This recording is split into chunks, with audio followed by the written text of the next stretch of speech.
Kaixo, ongetorria, gu badakigu prismaren volumena kalkulatzeko formula hau dela. Eta piramidearentzat beste hau, herena. Zer gertatzen da bi gorputz geometriko hauekin? Zilindroarentzat erabiltzea goikoa.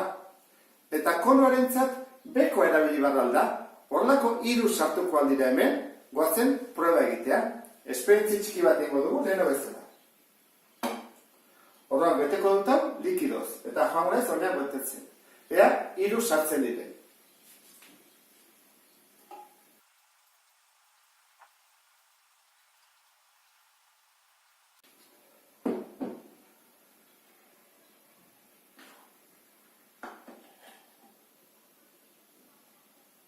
Hasiko gara.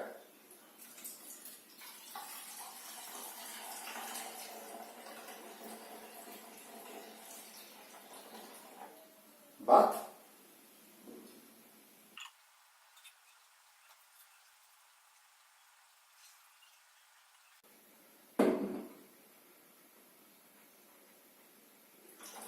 Bi.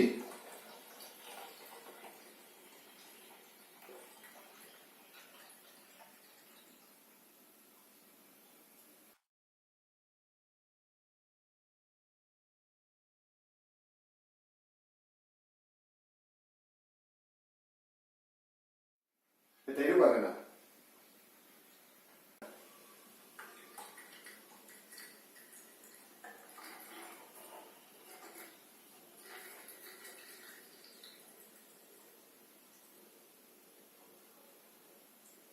Atzien, ez dakit aire betetzen.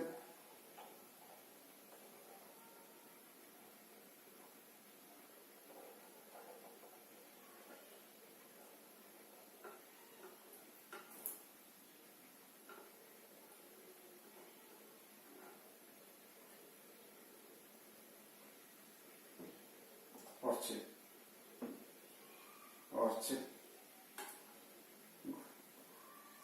Hor dago tarte bat eta sortu dalako poltsa bat, aire poltsa. Eta horrela, ikusten den bezala, horrelako 3 sartu dira zilindro honetan. Orduan, erabiliko dugu formula izango da oinaren azalera bider altura zati 3. Lehenengo zein behar dugu? Oinaren azalera kalkulatu. Zer da zirkulo bat? Zer da bere erradioa? 60-ren erdia, 30. Orduan, azalera berdin pi bider r berbi. Hori da, pi bider 30 bider 30, 900, ez da?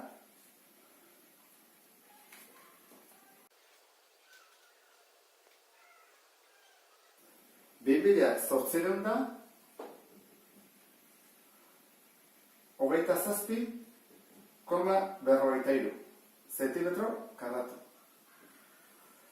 Eta horren volumenarentzako egingo dugu. Azalera aurkitu dugun hau,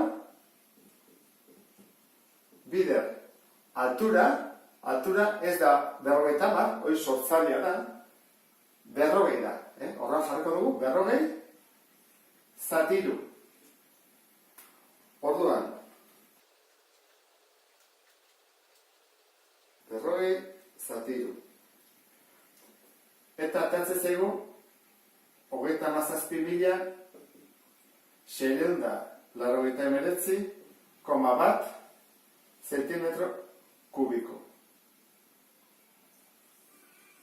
Zentimetro kubikoak pasatuko ditugu dezimetro kubikotara.